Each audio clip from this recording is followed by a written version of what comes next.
Hello বন্ধুরা, আসসালামু আলাইকুম। নির্বাচন উপলক্ষে ভোট দেওয়ার উদ্দেশ্যে বাড়িতে আসলাম।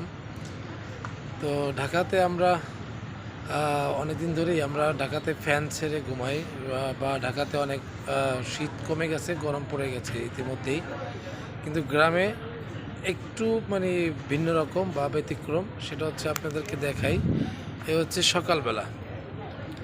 সকালবেলার এই দেখেন, সামনে কুয়াশার জন্য কিছুই দেখা যায় না। সামনে কুয়াশা। এর হচ্ছে আমাদের পটুয়াখালী বগা থেকে এখন পটুয়াখালীর উদ্দেশ্যে যাচ্ছি। বগা ঘাট দেওয়ার পরে এখন আমরা পটুয়াখালীর উদ্দেশ্যে রওনা দিচ্ছি। তো সামনে দেখেন কুয়াশা, আর এত পরিমাণ ঠান্ডা, এত পরিমাণ শীত, মানে অসম্ভব শীত। ঢাকাতে কিন্তু এরকম কোনো শীত অনুভব করা যায় না। তো এ হচ্ছে অবস্থা গ্রামের। গ্রামের ঐতিহ্য হচ্ছে এটাই। ধন্যবাদ সবাইকে।